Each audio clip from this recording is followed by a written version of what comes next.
Hi, and today we are going to talk about arrangement. So first off, before we go talk about the arrangement, it's not going to be super specific to a genre, it's just going to be general things to follow. It varies across genres. You'd have to look into it a little more if you're interested in making like really important arrangement. And arrangement isn't like the most important thing to have specific for a genre. It's just important to have like the very basic understanding of that, like essentially every 8 bars you need to do something, and then I'll basically show you how a song should be set up. So I'm going to use in Bitwig here these markers. So I'm going to do one that starts with intro, right? And then I'm going to probably look at here where I can see groups of 2 bars. So I have my intro, my starting point here, and then I'm probably going to do something here. And then basically around here, I'm going to start a build, maybe here or here.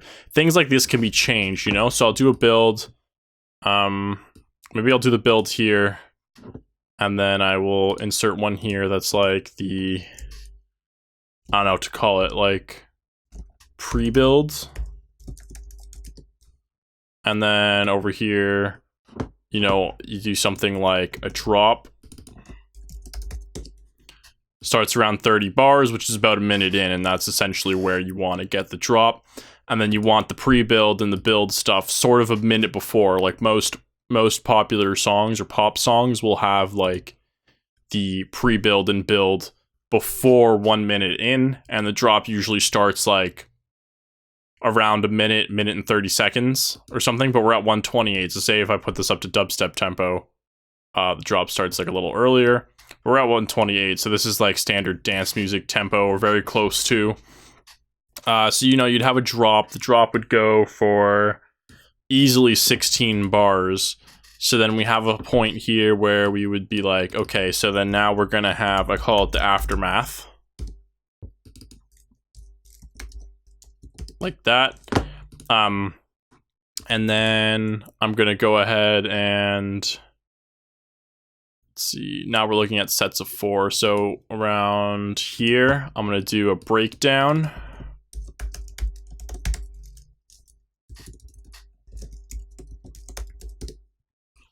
Right?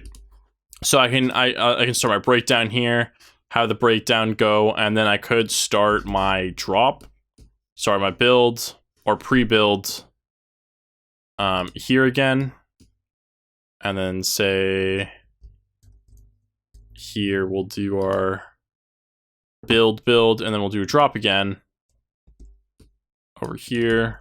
Oops. I'm just doing this to show you like kind of what you could have a song look like. Sometimes setting up these cue markers ahead of time is kind of fun. Because then, you know, you can kind of see how everything's going to fit together in your song. Then we'll have drop B, or the second drop, around 2 minutes and 30 seconds. Not bad. And then we get into it. Drop. And then we could have like an aftermath again here. You know, like another sort of, So yeah, over here, so we have our intro. And then around 30 seconds, our pre-build starts. We have our build at 45, drop at 1 minute, and then we have the aftermath, which starts about a minute and 30 seconds. And then we have a breakdown, pre-build, build, drop again, and then it goes straight to the breakdown, skip the aftermath, outro, fade out, and then the end, leaving the song to like, you know, 3 minutes and 30 seconds. Alternatively, you could mess around with the outro stuff, and then the end is like more over here. Then the end is like, and then you kind of made like a 4-minute song almost. If you extend the outro, which is kind of cool. And then always you can do like the kind of DJ style intros, which are basically like 8 to 16 bars at the start and end of like kick or like repetitive intro. But the trick to the intro part mostly is that if you're going to make a repetitive intro, it has to be very, very interesting, like immediately. So most of them use like the kick thing, where you basically have a kick every beat. and then some sort of ARP or some sort of synth or some sort of sound that sounds cool to complement the kick, but it's just the kick and the sound, basically. And you use that to catch the attention of at least the first 8 bars. You know, someone's like, okay, I could listen to this. And then they hear the 9th bar, and then you're like, oh shit. And then it's like the hook of the song, which is like a little ARP melody or something, like just a small one that just repeats over and over again. It's like a bar long or 2 bars. And then that'll take you to like the real song intro. And then you have a little bit of intro.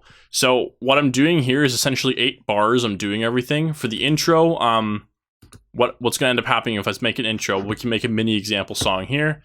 If I make an intro, essentially what's going to happen about 9 minutes in, I'm going to start like putting together like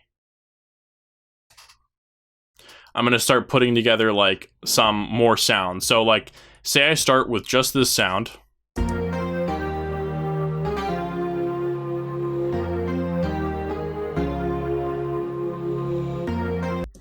Right, let's start with that, loop it, and then at 9 bars, maybe I'll introduce a bass or something to either make everything sound a little wider or introduce some rhythm, right?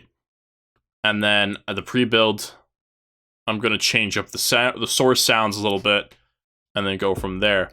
So I think what I'll do is I will make maybe like an electro song or something using like a bunch of loops, and we can. And for the purposes of arrangement, essentially, and we'll do something like that. I think we'll put a song together, and I'll sort it and pick out all the stupid bits. So in this first part of so I'll sort it into EPs, sort of.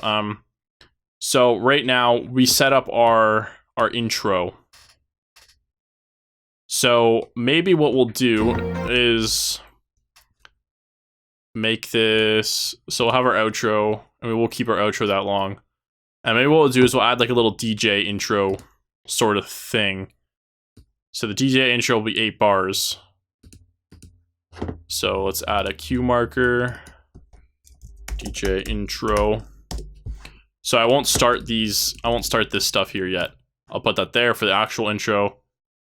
And then I have to move everything sort of like this. Pre-build, build, drop, aftermath. I'll sort these out. So now I've kind of got this set up here, I believe, the way I wanted to. So we have like a bit of a DJ intro. It's going to be 8 bars. And we have an intro. That's 8 bars, which will introduce the chords or the chord or the melody line or something. Maybe it'll just introduce the chords, and then the pre-build will introduce the melody. And then, or something like that. And then this is just rough. I can always slide these things around if I want, say I want the breakdown to be longer or something. But this is generally how I'm going to do it. Putting our end at 4 minutes and 7 seconds. Our pre-build kind of chorusy part still starts before the 1 minute mark. So that's good. And then we have a drop starting before like 1 minute and 30 seconds. So that's pretty cool.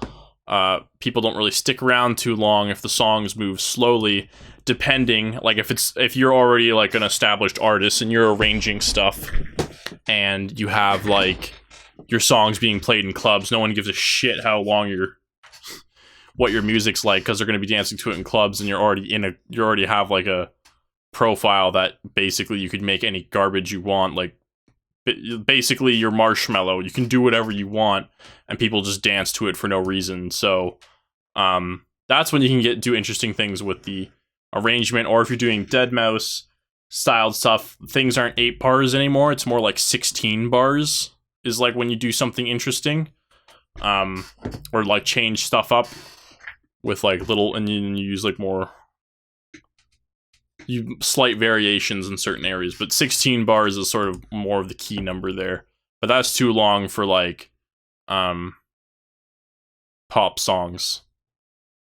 So yeah, that's gonna be this one right now. We just quickly looked at the sort of like the intro stuff, pre-build, build, drop, and where we're gonna put it. We're at 128 BPM, and this is how that's gonna look right now.